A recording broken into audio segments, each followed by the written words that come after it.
I invite all of you to come and sit with me here. I think, who's missing?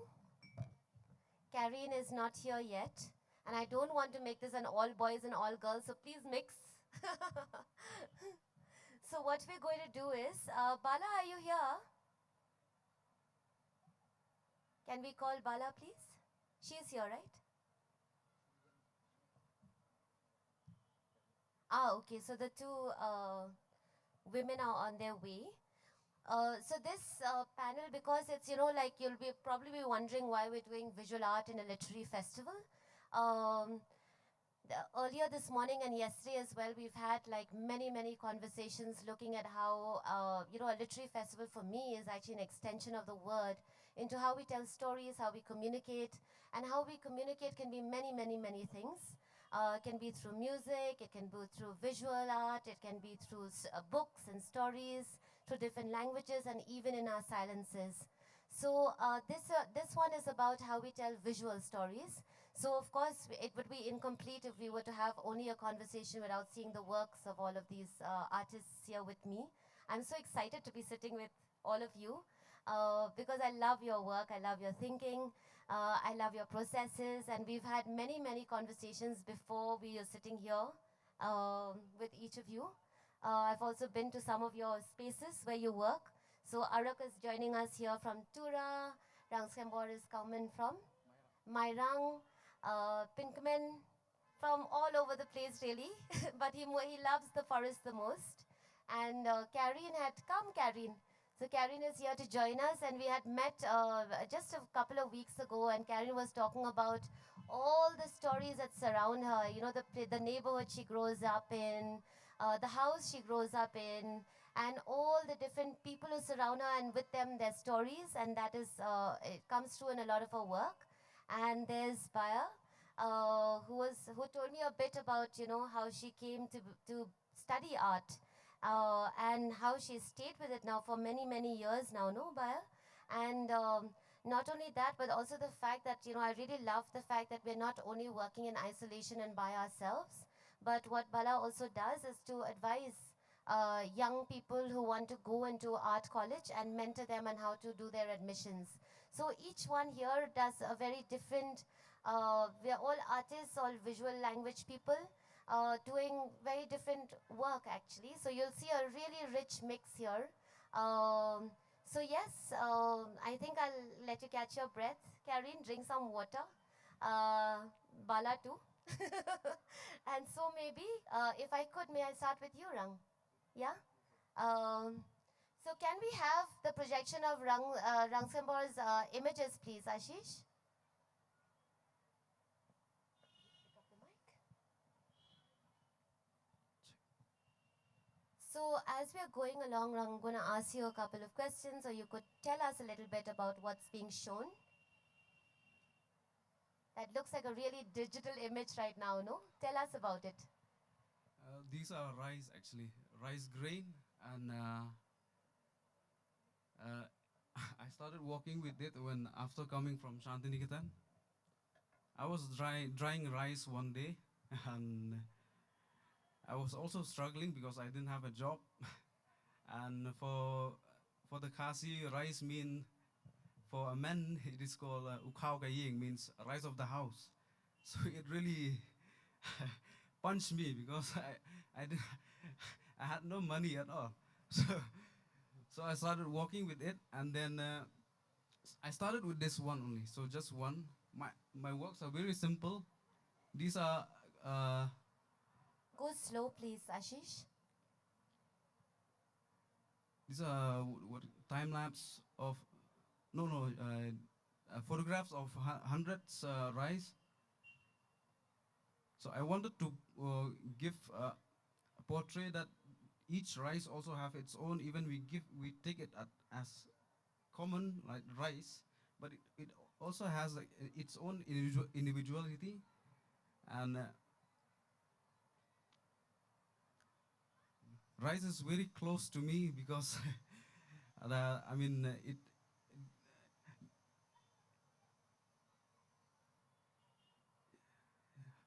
Can we Can just you go back into the back very to the first rice? image, please? Yeah, stay with that maybe. Yeah, a little bit, yeah.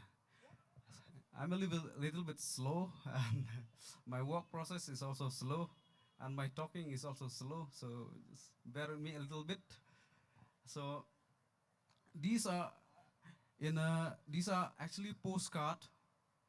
Uh, in a Kasi we have this system and this practice not when where a mother would give a handful of rice to a child when he or she goes somewhere. So I thought, how could I translate that into what we practice now? So I made them into postcards, which at the same time we can give and as good luck or good fortune to our loved ones. So tell us a little bit about the different shapes maybe, Rang? See, that time I was practicing with rice. So I call these uh, just random drawings, just doodlings with rice. So I didn't think much about whether what is that, but just doodling, and doodling is a process which everyone can do. So I find it because drawing itself is a movement of dots. So I consider rice as a single dot, then it moved like that into these different shapes.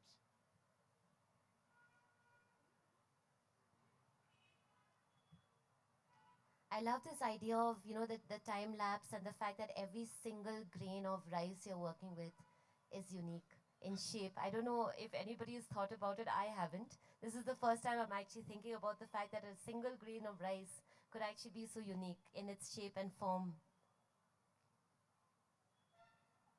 So is this video is actually put out digitally like this, like a video? Yeah, Yeah? yeah, And where is it put out? yeah. I put up in. I have my own YouTube channel, Okay. so because I incorporate my works plus the poems which I wrote.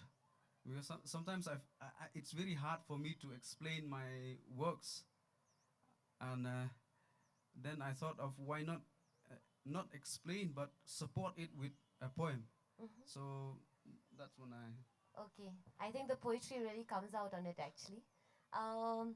So, Rang, before we get to the series, I just like to ask you a little bit, because in this conversation that we had, you and I, before coming here on stage a couple of weeks ago in your home, we spoke about when you were in Shantiniketan, which is a very different space from, my Rang, from Meghalaya, and the kind of mediums that you were using there. Can you tell us a little about what were the kind of mediums that you were using while you were in art college?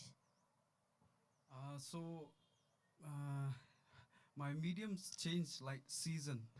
I feel like that. Hmm. I mean, from one semester I would do one medium, then another semester I would shift to another medium. So I've been doing works with paper, then with cloth, with thread, and then with plaster, with stone. Not much, only one, one, two. I have stones. Yeah. So Okay, those that's are. a whole range of mediums actually. And here you are. How many years ago did you return? And when you were doing the work on greens, about how many years ago you think? The work on greens, Grains, rice greens. 2017 I started. Okay, Grain, that yeah. was about 4 5 years Yes, ago. yes. Yeah. So can we? Yeah. Now can we go to the next series? Can you tell us a little bit about this? Okay. This was during the time lockdown time, so it's uh, and also it happens to be during the Lent season. So in the Catholic calendar, there is a Lent season before Easter. Good Friday, Easter. So and Ash and Lent is, we can see it blends, and plus it has its own meaning and symbols. Then after that, we'll stick with the ash first. More. Thank you. So then I was doing work only with ash. Then after that, I thought it's too dark and I wanted little light. And So I started to use turmeric. We were also digging turmeric that time, so I started grinding that turmeric and took out the what to say, squeeze the color from it, Mhm. and then yeah. So So that's that splash of yellow is turmeric, is it? yeah, yeah, Ah. yeah. Should we move to the next one? Yes, yes, yes. Can we move to the Oh, next one, next slide. Ashish?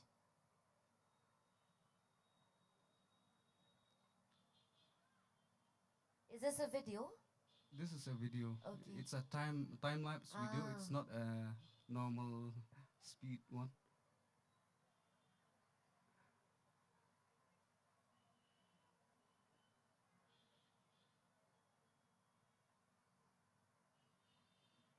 Do you want to tell us a little about what's happening? I think we are all very curious now.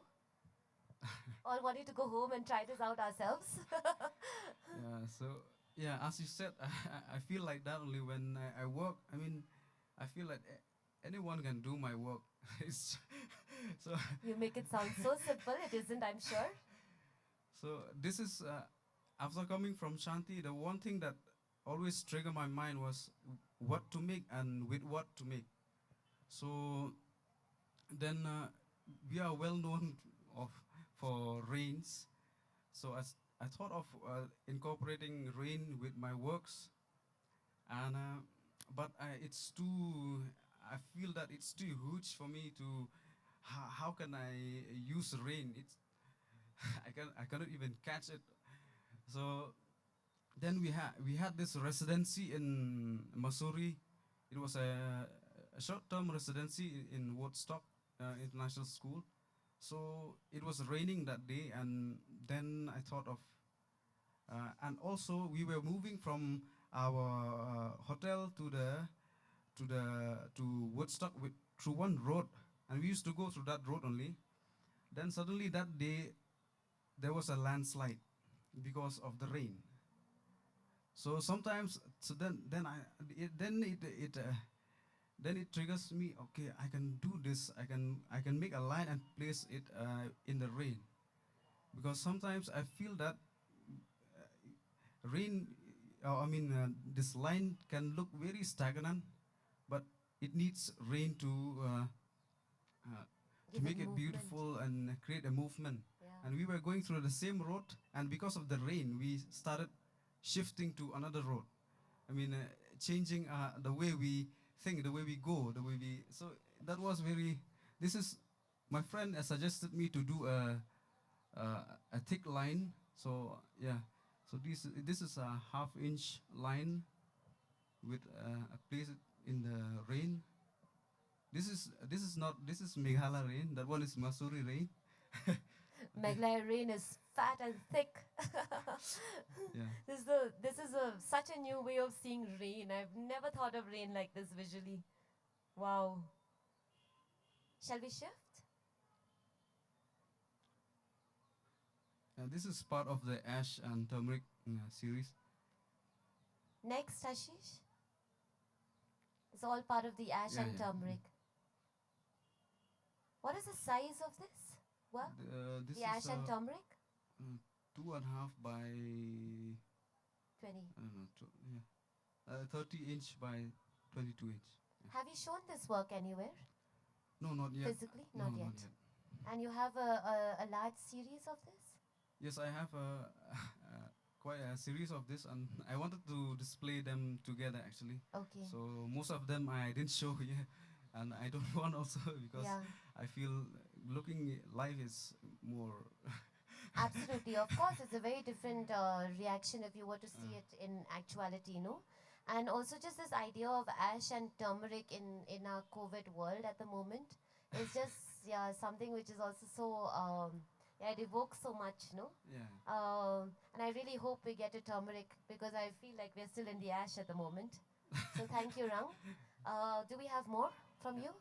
Just this, and these Yeah. are from rice with rice only. This is a calendar made from rice grains. Yeah.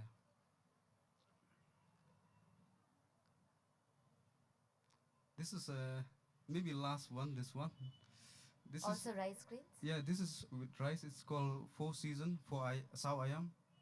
This is very interesting work, and I really love it because it is my mother-in-law commissioned this work, Oh, wow. and that time we. Rang is recently married, by the way, and about to be a new father. A big hand of applause to him. Thank you, thank you. And that time, me and my wife, we were not in a relationship when she commissioned this work. So, but when I did this work, I had that feeling that I will be the rise of that house. So Oh, something, wow. something like that. I mean, so it's this this work is Very quite dear close to to you. me. Yeah. I mean, I think you've endeared us all to this image. And I wish we could see it, in actual. And yeah, we should have this exhibition soon where we're really, really seeing your works. Thank you, Rang, for Thank you, being ma'am. here, for sharing your work.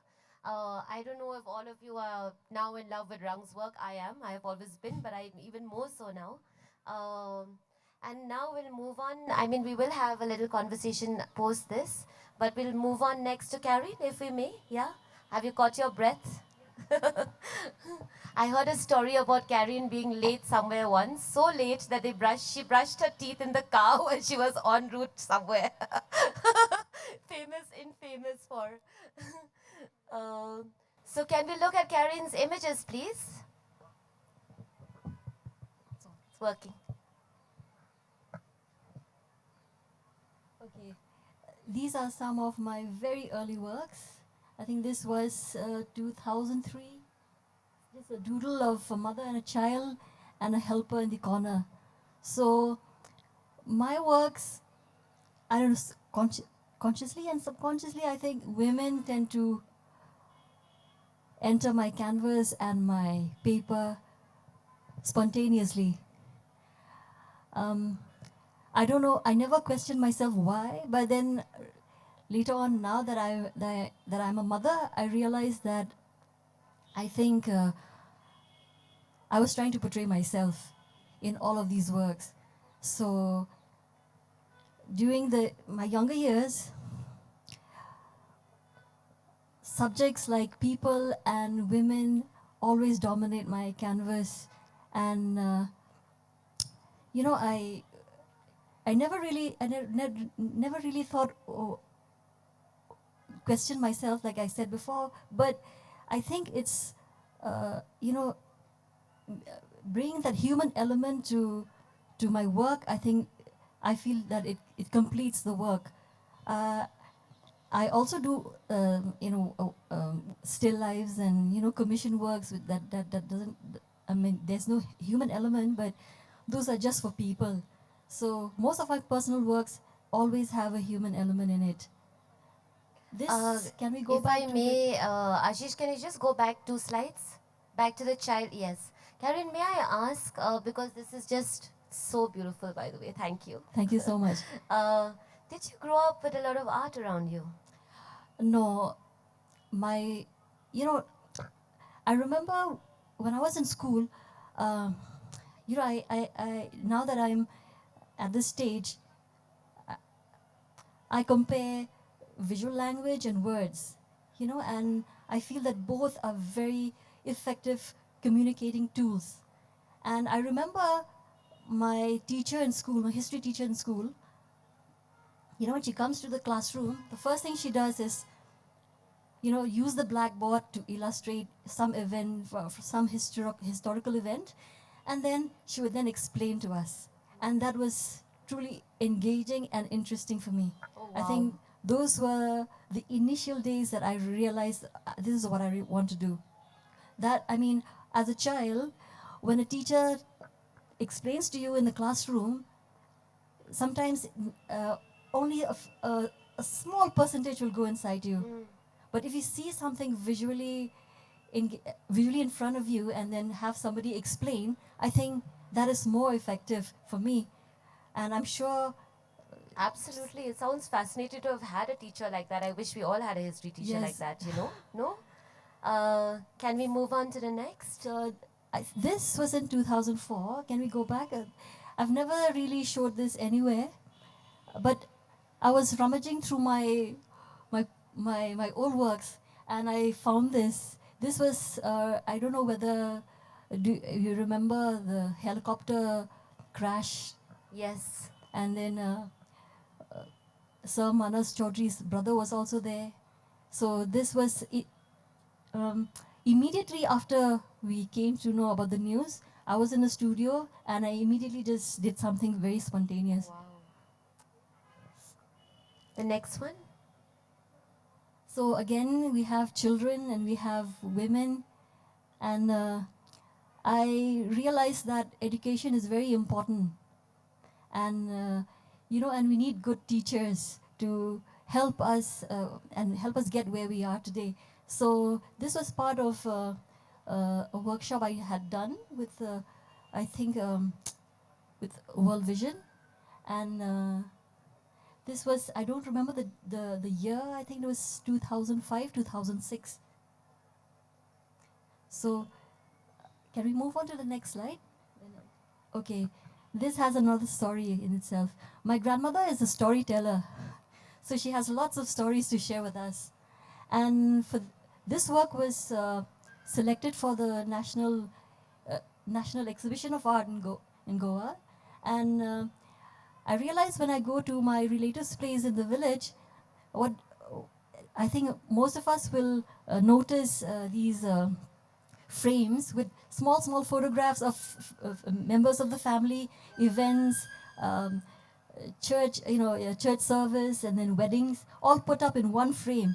So this work was called, I think it was called a photo album, a series called Photo Album. And I have my grandmother there telling stories, and then there's me there in the corner trying to, trying to draw and trying to paint in the corner. And then here's another one. This was inspired by Van Gogh, potato eaters, and but I have my little take on this as well. And again, photo the caricatures on the walls are there. And one thing about my work is I tend to look at uh, women and their struggles, and their struggles, and yeah, the how they make ends how to handle situations, how to take on so much of responsibility, and at the same time trying to make ends meet. you know uh, we live in a society where women are not really, when you go through social media, then you read a lot about what people how people talk about women. And but I feel that if we have strong female characters at home, I think, and if you compare that to all the comments, I mean, it's so disgraceful and so disrespectful. So this is actually my grandmother and my aunt at home, and I call this kitchen dialogue.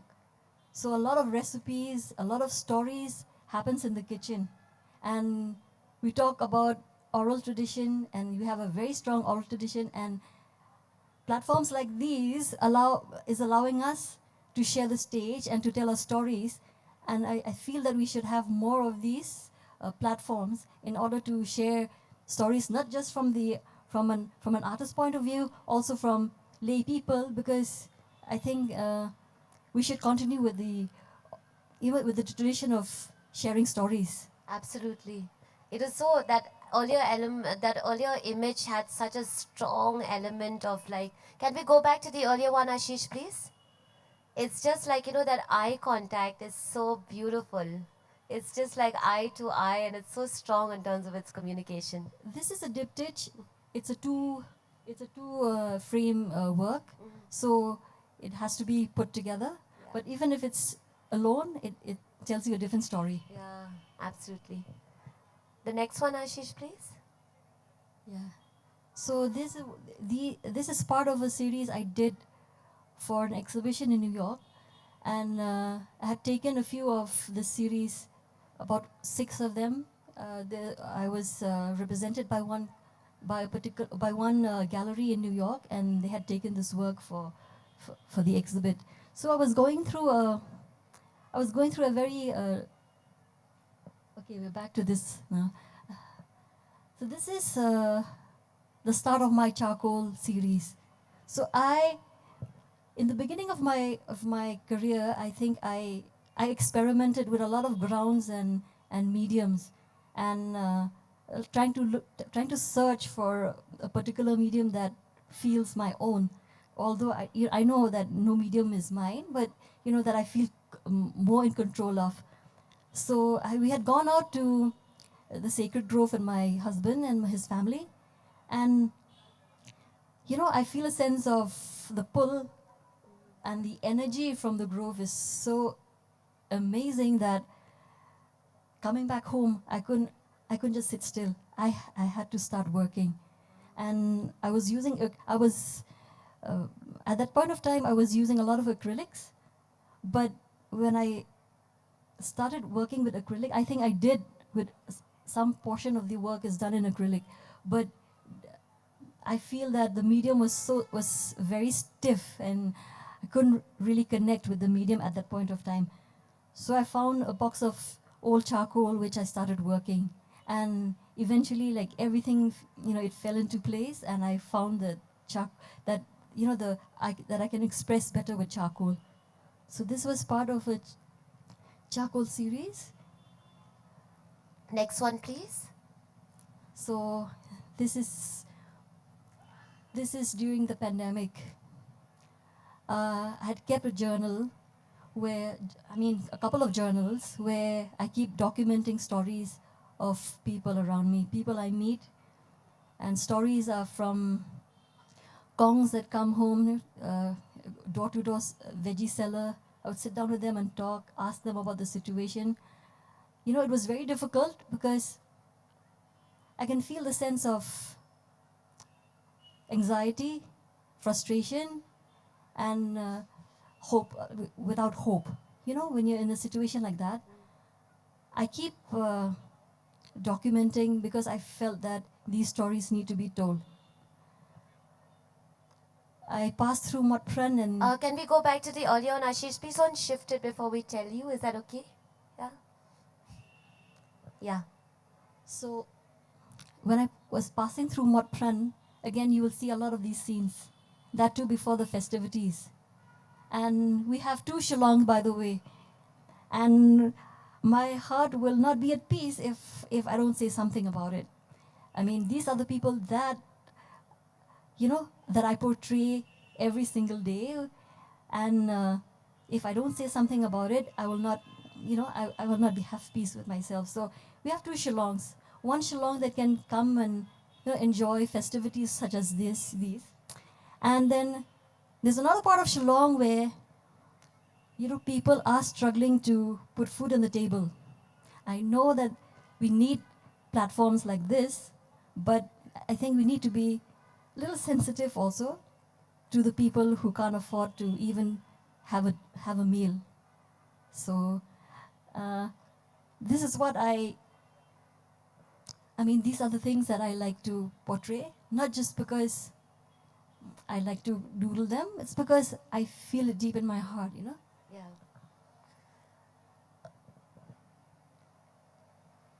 So yes, this is another one. This is the early part of the pandemic. My husband he likes kwai, and he keeps buying kwai all the time. And during the pandemic, we couldn't get kwai, so we had to go out with him to finally get some. When the lockdown was lifted, we tend to go out to buy lots of kwai and take it back home. So this is another scene. You see, this is the Shillong I'm talking about. The Kongs roaming everywhere with their baskets. I think we should always try to, in our own effort, try to do what we can, I think, to, make their lives a little easier. So, yeah. So again, we pass through a lot of scenes like this in and around Shillong. Every locality has a Kong who sits somewhere to sell chana and momos and alumuri, desha. Fresh fruit. Yes, Yeah. and these are Christmas is Christmas and New Year's, I mean, the banners are everywhere. But I think we won't be able to celebrate Christmas even without these kongs in our society. These, these are the heartbeat of of the city, and I feel that they need to be focused. I mean, in our own level, we need to. And thank you for doing it in this series. It's so beautifully done. Yeah, this is my recent series. I was experimenting with a tone paper because I've always been worked with white canvas and white paper, and you know, one thing about working on a tonal paper, I feel that it becomes much easier. You know, you you just add on the highlights and then the shadows, and then it's already done. But with I think I've become more comfortable working with paper, with a tone paper, because white tends to become too strong for me, and it's a little distracting. So the areas that I leave for to do it later, those are the areas that tend to shift me away. You know, like I can't. It tends to just gives me a block. So working with a tone paper, I felt that it makes things much easier for me. So this is another scene again. This is the famous. I think everyone knows this, Fish and nose. yeah, there's always symbols in my works. If you see, I will leave symbols here and there, and it's for the audience to connect. So this is very obvious because there are two fishes and five breads. Five, you can say, you can in Indian context, you can say roti, or you can say bread, or you can say atta. You can say whatever you want, but these are the things that we need actually. Again, then this went viral, and I was not expecting that. You know, when things happen, for me, I work very fast and very spontaneously. I When things happen, I can't just sit still. I have to do something. So it'll take me an hour to finish. This work took me an hour to finish, and I just needed to say something about the situation, and this is how I said it. So I think everybody. Has the context. Do I to need this. to explain? Yeah, I think we all have a context to this very recent image. Next, Ashish. Ashish, is that the end? This Okay. is the end. Huh? So we end on this very, very strong image. Careen, thank you so, so much. I mean, I'm so touched by, this entire sharing, because you've started it in the early 2000s. You've come up to 21. Yes. You've Almost. you're giving us like this whole range. I feel so honored that you've done this on this stage. Thank you.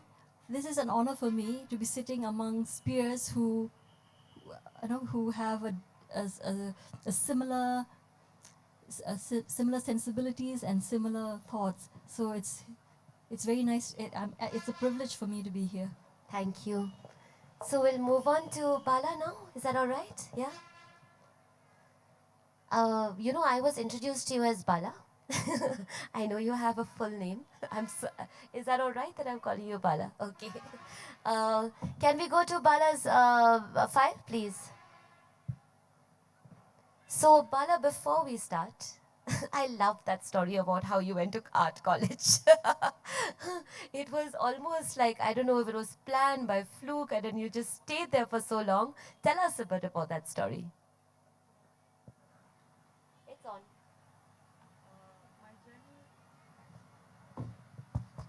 Use this. Use this. It's okay. Yeah. It's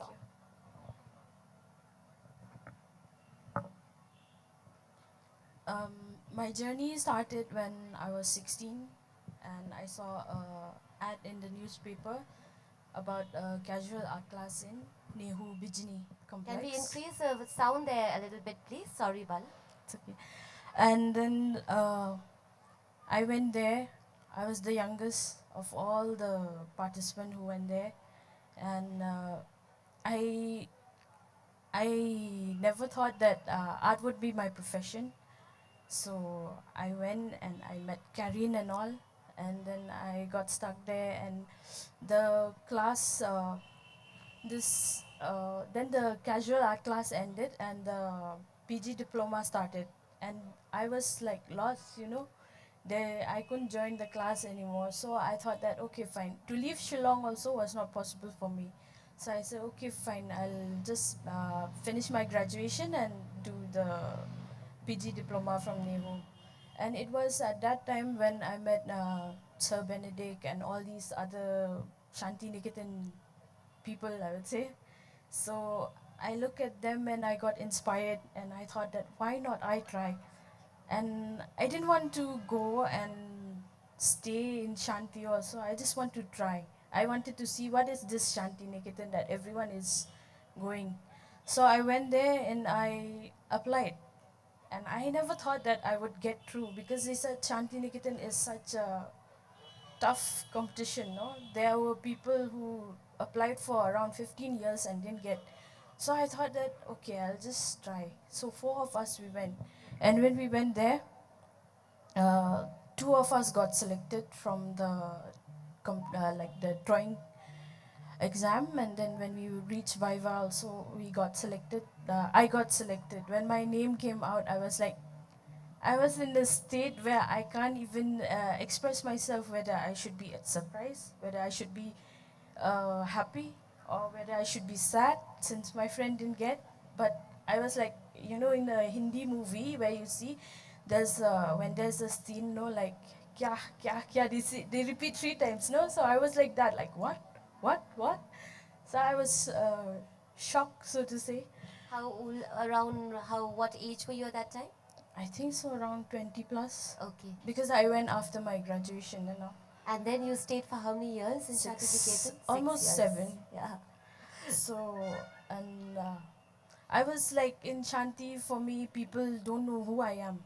Like, I don't have an identity, so to say, because a Chinese boy with my classmate would think that I'm a Korean. A Korean would think that I'm a Japanese. By that you meant that they didn't know where you came from in No, India? Yeah. Okay. In India, yeah. they don't know, and Yeah. even the foreigners also, like, they look at me and Confused about they your thought that Indianness. Yeah. and that's why in my work you will not see any faces, Ah. because I don't know who am I when I stayed in Shanti. Who am I? If I'm from India or if I'm not from India. So going to this work, when was it made? This work was done after coming back from Shanti Niketan. Okay. It was recent only. This was after I got my first son. So we went out one day and we clicked picture. So very connected to him. So we are very attached. So the connection of the hair of my hand, his hair is there. Like people when we go out, they say, "Is he your younger brother or something like that?" So this work was done after that. Around which year is this? 2020. Okay. Oh, very recent. Yeah, very All recent, right. this one. Next, Ashish, can we move on? This work was done in Shanti Niketan. It's lithography. This work is brush under the carpet. It means For anyone who might not know what a lithograph is here, could you explain, please? yes, lithography is done on a limestone. It's about the unmixable of oil and water. We draw with a grease pencil, that is, we usually use a glass marking pencil. We draw and then we etch it with acid, and then the acid bites only the area which is not draw, which is not grease, and then the oil catches the grease area. So this is done in lithography, and this is brushed under the carpet. Usually what happens is when we try to cover up whatever we want to say, so we say one line. Don't we all do it? Yeah, that's under right. the carpet. We should check this one right now. There's a fountain under this one. Yes. So what we do is we say one lie, and then it leads to another lie, and then another, and that's it. And this is also very, after coming back from Shanti Niketan, I had done in a workshop in Guwahati. This is etching, and it's done on a zinc plate. This is about the lineage, from a mother. I'm a khaddo, So I'm the youngest daughter. In a Khasi family, it's always, where the The khaddo image has is to like you're take. suffering the khaddo-ness of it. The lady in front is my mother, me and my sister behind. So we are forming a web, combining like the strong web, that the powers, the authority that the mother has is passing on to us. Wow, that's a strong image. Move on And to the next, Ashish. this is called borrowed responsibility. This is a hair which is forming a mountain, representing the hills of Meghalaya. And here you can see that the girl is holding a simphia. What do you call that? Those pom-poms, no, while dancing. Yeah. So here, what I want to portray was the responsibility is not just men, in a Khasi society. If you go, it's always the mother who has to take the responsibility and all that. Yeah, the father is there, he's earning and all that, like Rang said, no khao ka ying. But even the mother also here is doing some work or the other to support. So, but when I went to Shanti Niketan, my first time in Shanti, when I went to buy things from the shop, I don't see a lady sitting in the shop. So I was thinking, like, why is it always that the men has to sit in the shop? And sometimes, since it's new for me outside, so it's uncomfortable to buy things and stuff. So I think for those of us growing up in Meghalaya, it's like, we're so used, to, actually most of Northeast, we're so used to seeing women in the marketplace, no? yes, And it's so stark for us, that difference when we go out, when we only see men in the marketplace. It's actually quite disturbing, no? yes. In the first time when I went to Shanti, yeah, and this caught me. Ah. Next one, Ashish, please. This is a series after coming back from Shanti for holidays. Uh, you see the doors? I started with doors and trees. The doors here represent a society. There's no house without a door. You cannot enter a house without a door. And if there's no door, how will you stay inside, right? So the doors here represent a society. And this is about when I came back from Shanti Niketan, I saw like an ad in the newspaper. It's about HNLC saying we are back. So during the time when it was very, uh, hot topic at that time. So I used to remember how we used to be so scared staying inside and then just counting days. These are the statistic counting, no, for days and all, like how many days will it last or how. So that was this work. On to the next. Uh, this is from Van Gogh. When I look at his work, the cypress tree, I always see that, and I imagine it to be a tree, and I imagine it to be a hair, sorry, and I imagine it that it's me sitting underneath some window or something with that hair floating, and the society is behind, and it's so peaceful, like nothing is there. It's so dreamy. You can get a sense of that in This that. is the same series about We Are Back. Next. This is about death. Like when we die, we go down to the ground. So, and there's a door, like away, You don't know where you'll go after you'll die. They say you go to heaven or you go to hell, but you don't know where you go. So there's a door which says that she's dying, but she don't know, but she has to take that road to wherever she'll go. Next. This is also a part of that series, We Are Back. Like when they are back, so we are all inside and just waiting for it to end or something. This is, in my work, always see three ladies. This is always me, my mom, and my sister. And this is about in our lives, even though we may look happy, jolly, or anything, but there's always a scar inside us which people don't see.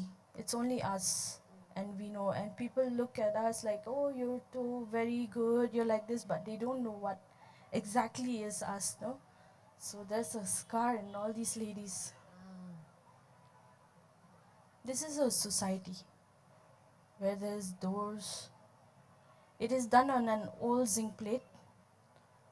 It's etching. This is my son. After coming back As from bright Shanti. as the sun. So lovely. I was into design. I used to do Jansam, so I was into Aztec design. So, and I'm always into line drawing, like the hair.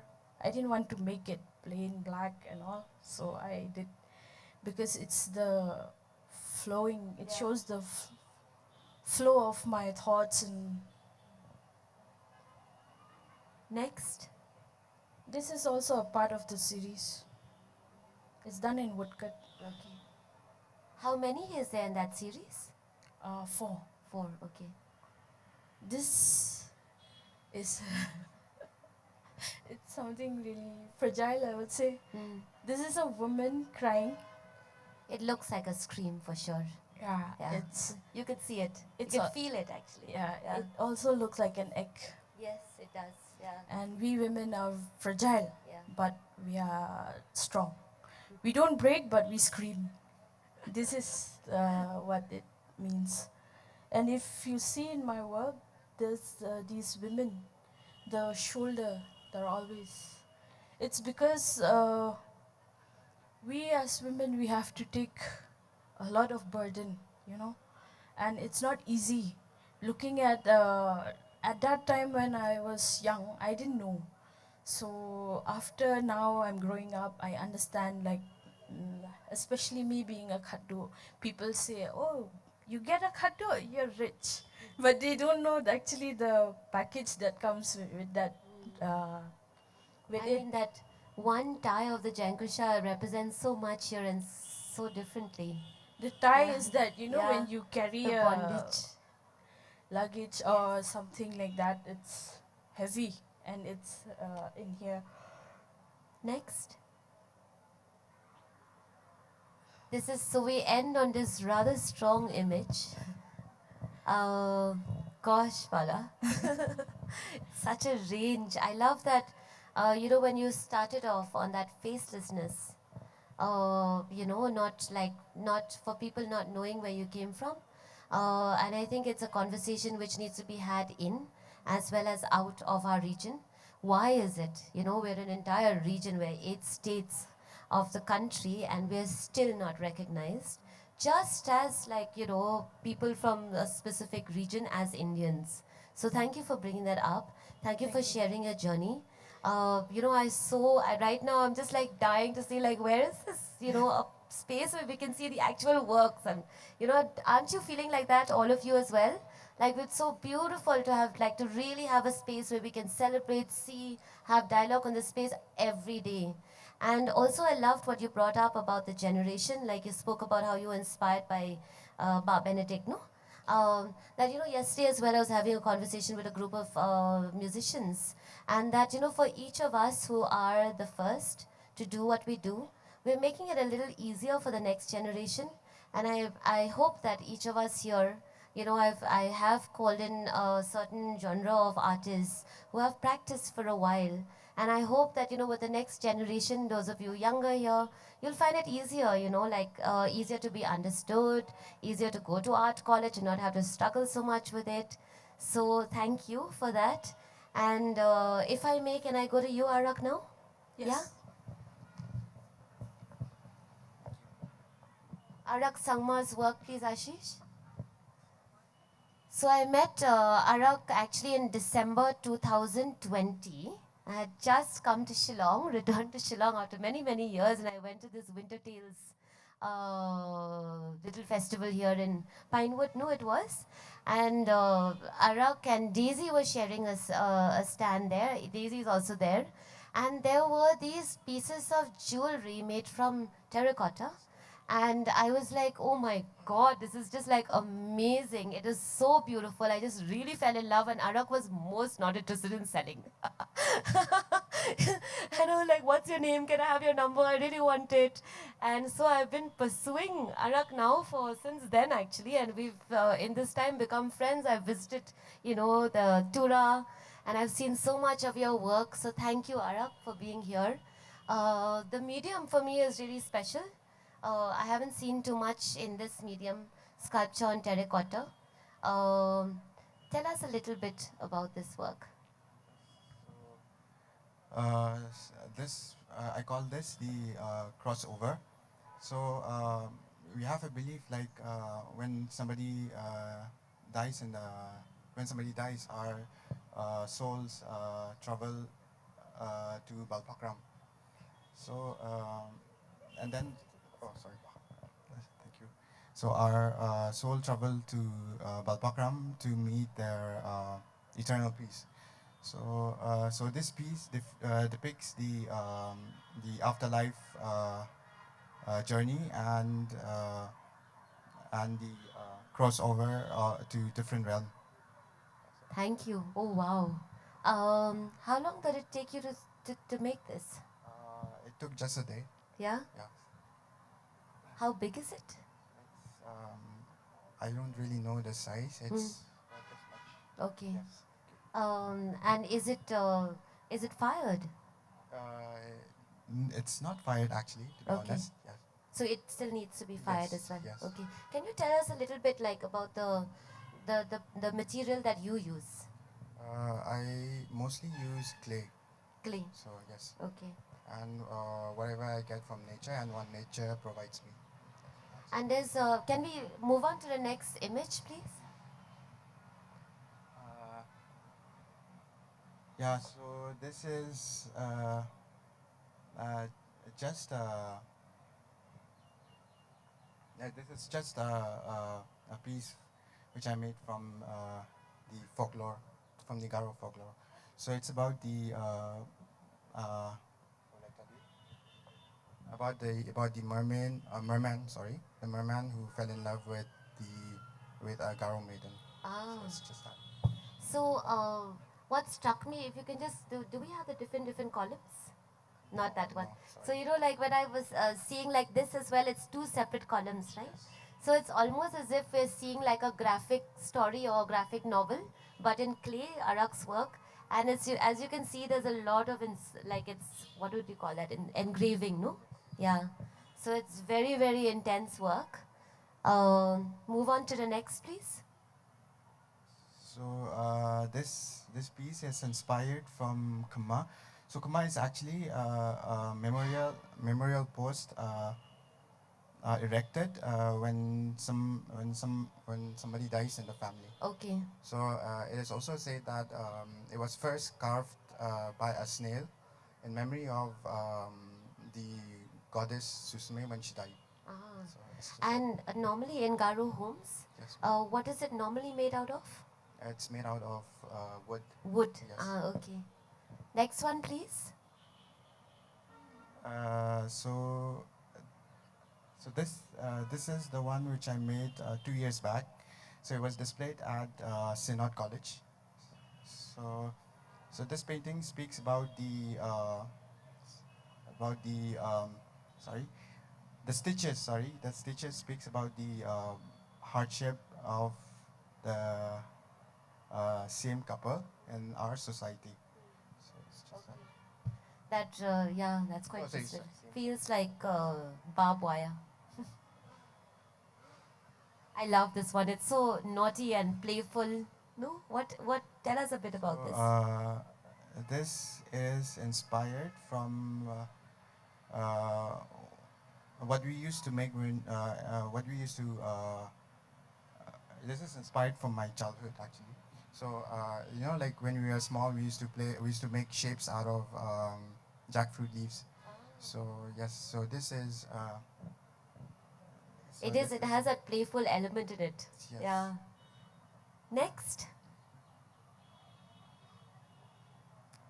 So So this one speaks about the uh, it Is it a speaks about warrior? yes, it Yeah. speaks about the warrior. So that's So it. this It's is the just one a- where there's different columns, right, yes, in each of yes, them. yes, So ma'am. all of the different columns are then put in a wooden frame and framed together. Yes, ma'am. Yeah. Wow. Next, please. It's just Oh, that's the range. So that was Arak's work. Arak was extremely nervous about being on stage. So thank you so much. I know it's not easy because I also acknowledge that for those of us who are not, who are not used to coming to talk on stage, or also to actually talk about our work, because for artists, it's very quiet work. You have to sit on your own and you work, and you don't necessarily want to talk about it. So for you to do this and to have the courage to do this, I really respect and thank you for doing this. It's so lovely to see this whole range of work. So thank you very, very much, Arak. And now I move to Pynkmen, who has become a friend for quite a while. I saw his work online quite a few years ago, and I was so struck by the quietness of your work, the gentleness with which you treat your subject. And as I was telling Careen the other day, you were one artist. I didn't even know who you were, but I was like, this is one person I would so love, to be vulnerable with, because I knew you would respect it. So Pinkman, I'm so happy to have you here. So happy Thank you to so have your much. photos being shown here, and so happy to have a conversation with you on your process, your work, and all of your really beautiful, gentle ways. So this is Pinkman's work, and Pinkman, I will allow you to tell us a little about your work. Um, well, for me, I've always been interested in faces and people, and their shapes and forms and textures and scars, or and but if I have to talk about my work, I don't really have to say anything much about, like, I don't want to direct people about how to look at my work, Absolutely, yeah. and So we can most of, quietly look at it if you I like. think it'll be nice Yeah? to just quietly, So can we yeah, and then quietly have look a at it? chat. I'll just tell you when to shift. Next, Ashish, please.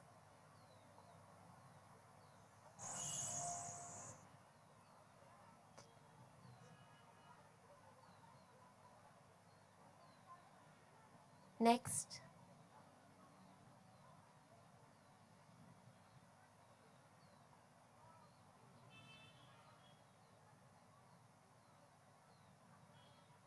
Next.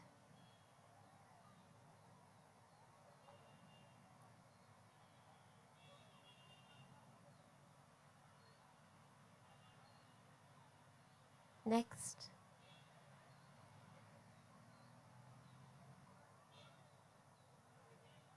Next.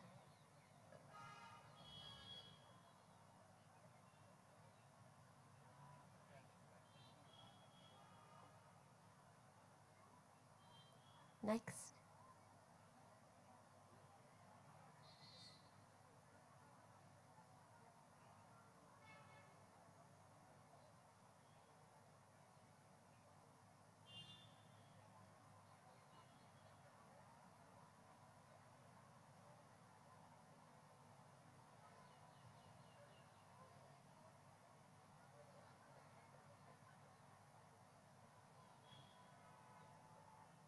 Next.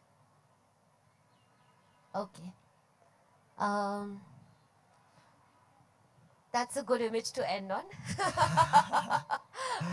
Because as I was earlier talking to you, and maybe we could share with everyone here now, there is such a thing as a gaze. Right. In the arts, we talk about it a lot. Right. How are we looking? Because I think everybody has a different way of looking. And we come from, sometimes the world, the windows, the doors you were talking about. Like, for our view from that door is different for everyone. And also how much we've expanded our minds or how much we haven't influences how we look at the world. So your gaze, for me, comes across as something which is just, like there are all kinds of, it's not as, like, there was that quote we were talking about the other day Right. about, about how photographers, it's become very easy to become a photographer, I think, with our mobile phones. doubling up more like cameras now. But it's also about, like with anything like the tools that you're working with, if you stay with it, it becomes you. It becomes part of you, you become part of it. And then you're able together to, with the tools that you use to see. Correct. Tell us a little bit about, how you're seeing, because it really, really fascinates me. It feels very slow. It feels like you take yourself out of the picture. Your images really feel like you take yourself out, and it's just there and you're letting it be. Like, in fact, just the fact that you said that, let's just look at the images. I don't really want to talk about them or explain them, because each of us will see it from where we come from, our viewpoints. Correct. But tell us a little about, what are you thinking? What would you like to share about this gaze that you have? Well, I remember when I was in college, I had a senior of mine, and he was a great mentor as well. And I remember him telling us that, it's one thing about ways of seeing, and the best way that you could possibly practice and exercise is to find a space where you can sit comfortably and observe people, how they stand, or how they talk, or even just understanding their emotions, and that's how it allows you to sort of connect with your subject when you're working with them, and that sort of really helped me to sort of see it in a very different way, and it really helped me to connect with people and my subjects that I work with, and understanding, giving their own space and letting them be as they want to be when I'm shooting them, so yeah, it's a very simple process, but it has really helped me a lot to see it that way. I think it sounds very simple. It's actually very hard to practice. To simply let be is something which is very, very hard to practice, I think. All of us have a tendency to force Right, a certain way, right. So I feel like total respect to you to actually reach there. And you can see that with your photographs that you really let it be, and you show it for what it is. Right, right. Yeah. Um, there was something I wanted to talk to you about. You remember? I've forgotten what it was that I really want. Oh, yes. You do a lot of fashion photography. Very unlikely. I mean, for me, knowing you, knowing your style, it's a very unlikely fit. Okay? And yet you do it. And so, I mean, soon after this, we're going to have a panel which is looking at fashion from a very different lens, other than perhaps what we're normally used to, Right, which right. is the glitter and the ramp. Tell us a bit about how you do fashion photography, because you're still using the same gaze to do Right. that fashion photography, and it seems to be working. I mean, I'm surprised, but but there are people who are open enough to actually get what you're doing, because even in fashion too, like the textile industry, we're talking about we have to look at a more sustainable way to Exactly, produce, exactly. right? And therefore, we also have to look at ways in which we're showing and selling and marketing very Right, right. differently too. Correct. So, can you tell us a bit about how you do fashion photography? Well, honestly, when I started off, I thought like, it was probably that's the only genre that I can still support myself financially, but also enjoy the freedom of thinking visually however I want to. So, but of course, eventually, coming back home and working with designers like Daniel Same and Iba has really given me that understanding that that slow fashion should be the future, and and as we all know, I think fashion industry has been like probably the second largest contributing to a lot of waste, and I think we should really think about it. So much. And and I think, but I like the idea that a lot of people in Shillong sort of enjoys secondhand, and I think that's a great way to go. I don't think so. We should really go for like fast fashion and all, because it's really killing the environment. Um, but anyway, yeah. So coming back to fashion, so yeah, I mean, um, now it's been a very interesting journey for me. Like I said, working with these designers out here, because just like how they work, how their work is, it's a very slow process. It's a very delicate process, and that's how my work is. I feel, I like to take my time. I don't like to be in a hurry. I like to understand what's happening and all that, and it's great to work with these people because they give me that space and they allow me to get into that space where I can sort of think and just create these visuals that would sort of somehow also help them to still market their work, you know, and also in return also help a lot of these actual heroes who are the weavers, you know, and they are the real ones who are actually like, you know, the hard work, you know. And so yeah, I mean, honestly, fashion for me is just a very it's just a way of surviving, actually. Yeah, yeah. That a very important note actually for all of us here. Um, when it's something that we don't like to talk about, and it's something that also that we need to talk about, the money. You know, as artists, right? We all also need to earn. We are professionals doing what we do, which is something that actually our environment around us doesn't really have space for, like to actually value us as professionals. Earlier this morning when we were having a panel on literacy actually, and Kongpat Patricia Mukim, she put out a question. She was moderating, and it was really nice that she put out a question saying, I run a newspaper, and I'd like to hear from you. What would you like to see different in my newspaper? And somebody said, I would have loved to have put up my hand and said, you know, I would like to see more space on culture, but somebody else already said it. Because, you know, it's also the space that we're given. Like, what is the space that artists are given? Because actually, when you look at all of the different subjects that we're dealing with here, they are to do with agriculture, they are to do with environment, they are to do with, you know, gender issues, they are to do with politics, they are to do with, you know, our folk tales. And so therefore, actually, I feel like, you know, as artistic minds, we fit in everywhere. Because we are seeing the world more holistically, you know, that hair going out or the roots going down. We're actually all interconnected. It's not different, right? Because for each of us who are doing our practice, and therefore, you know, we need to also find an environment that pays us. Do you not agree? Like for you to say that actually, you know, like you've come, you've actually you've studied so hard, and you're saying I had no money. So yeah, please throw out your angst. Tell us about your money struggles. Let's talk about our money struggles. Rang, what do you do for? Do you earn from your art, or do you, how do you earn your living? I work as a school teacher in one school in Mairang, so I'm the only art teacher in Mairang, and and I do my works in my studio. So So how much like you teach every day? yeah, Yeah, every day. from like the whole. It's a full day school. It's a Okay. it's like a regular So school. you see, I mean, if you had the choice, would you teach a little less and do more art?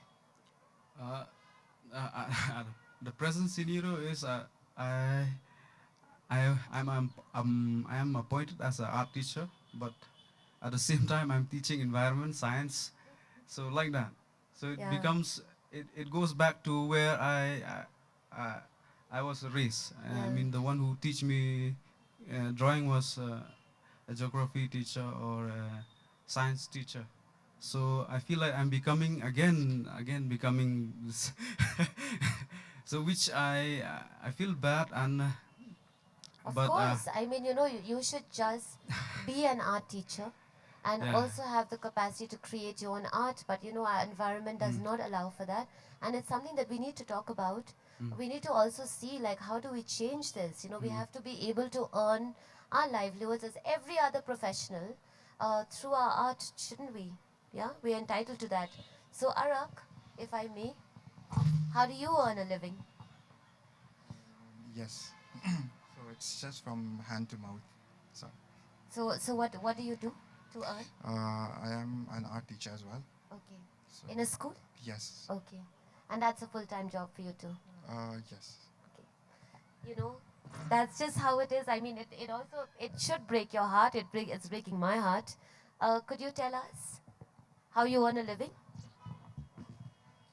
Um, I I guide students who want to go to Shantiniketan, and I have an art class at home, and I also do other works like Jansam and all. So there's always like, I mean, the work that you showed us, what I'm trying to get at here is that, like all of us, each of you here are doing beautiful work, critical work. And, you should be having the infrastructure to do it all the time and only that. But I think all of us are always having to also do other things Yes. in order to do this. So yes, thank you for sharing. Careen? When I started back in 2004, I started painting. I started doing calligraphy work on banners. In those days, where there were no flexes, so I had to learn how to. Christmas season is a time where you have to, you get your, you get a good money because you would prepare all those banners for different localities. Merry Christmas and Happy New Year, but then blah blah blah, particular locality, and then eventually then I started painting on giant stems. But it was, even to this day, I'm struggling. Like, although I have a family, we are trying to make ends meet all the time. But I'm not complaining because I've chosen this path, and I can see all of them are mostly teachers, but I can't teach. One thing about me is that I can't really stand in a classroom and teach or be with students, and I can mentor uh, young people who are into this, but I can't really teach them. So after having heard Rang having to teach, and even Arak and even Bala at some in her own capacity, I feel that not due respect is given to teachers, and we having this literary festival, but at the same time, the people who inculcate the art of learning are being made to hold an empty platter right now as we speak. So this speaks volumes about the governance that we have, and they should make. I feel that you know. Each one of us, I think every one of us here, we learn how to write and how to read because of teachers. And if you fail to recognize that, and if we feel that we're all here because of our own doing, I think there's something wrong with our society. Absolutely. Yeah. So, Pinkman, if I may, you're the only, I think, photographer here in this panel, at least. Right. Do you think it's easier maybe for a photographer to actually like take on commercial gigs? Yeah, I mean, yeah, a lot No? easier to be It's harder very to honest. translate other mediums A lot into like easier, yeah. commercial gigs, no? Yeah. Yeah. I mean, So, yeah. Nida, are you keeping time for us? I think yeah, you haven't given us a reminder. I think you like us all too much. Oh, sorry, I didn't see that at all. I was so engrossed in it, sorry. So I think we are actually way over our time. It's been so wonderful. I'm so honored that you've each come here and you've had the courage to actually put into words, share your journeys with us, with all acknowledgements to all of the problems, Careen, that you brought out, and that we each acknowledge. I think each of us here are also, like I said, as creative practitioners, we're not disconnected from our worlds. If we don't feel for the environment around us, we wouldn't be doing what we do. And therefore we have to, together create meaning and also create spaces for dialogue where we can talk to each other. That eye to eye that you did it's going to stay with me for a long time. The rain, I'm never going to see the rain again differently. I love that, that journey to the afterlife. It was so beautiful. The first portrait. So thank you, each of you. And I'm just going to throw it out very quickly. I don't know if you'll have questions, any of you, very quickly. Can we take one or two questions? Anyone? Yeah? Can we have the mic there, please? Hello, my name is Nikunj and I'm from Mumbai. My question is to Pinkman. In most of your images, most of your pictures, I understand that you are fascinated with the shapes and faces and the scars, but most of your images were blur. is there a particular reason behind it? And I have one more question if I'm allowed to ask. Yeah, tell me. Yeah. You spoke about the commercial aspect of the photography. I wanted to know how different is it from the industry that is in Mumbai to the one which is in Meghalaya or in Shillong. You're from Mumbai, is it? Yes, I recently shifted to Shillong. Okay. Yeah. I thought if you're from Mumbai, you're wanting to like scout our Pynkmen away from us, we're not going to allow you. I was thinking of working with him, but All right. I don't know. If it's going to be worth it or not. So, Pynkmen, would you like to respond to that? Sorry, can I have that question again, please? He's, quickly? if I got it correctly, Yeah. he was asking about how all of your images, the different images are slightly blurry. And that's what you wanted to know about, right? The blur. Why the blur? Right? Yeah. Well, see, when I'm photographing, actually, I'm not really thinking or depending so much on the technical aspect, and I don't really care at that moment actually, because it's more of an experience with my subject, and and the camera is a beautiful instrument, and we don't have to always be technically right, or the image doesn't have to be always sharp or focused, or and with me it's almost during that process whatever happens is I mean, it is what it is at the end of the day, so for me it's like that, when I'm photographing. Yeah. I actually love the blur because it's like it throws up possibilities. And it's Yeah. not like, forcing you to see a particular thing. Yes. Yeah. Yes. The other question you asked was if commercially, being a photographer in Bombay and being a photographer in Meghalaya is as rewarding. Is that what you wanted to know? Sorry? Yeah. How How different is a How commercial different- market in Bombay as opposed to Meghalaya? I mean, of course it's a lot different, but I feel like being in the city, I mean, the city, I mean, whatever you make in the city, the city sort of takes it away back, and that's what I learned, I think, being in the city. So, but being home, I'm still living with my parents, so it's good, whatever I make, I keep it with myself, So, but anyway, but I think it's a lot more. I mean, there's a lot more exposure, of course, in Bombay, compared to being in Shillong.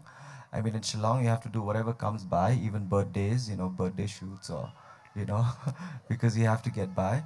But honestly, I mean, yeah, in Bombay, for me, it was like I made it and I gave it back to the city. That's all, Yeah. Thanks, Pinkman. Any other question? One more? No one's curious? No questions?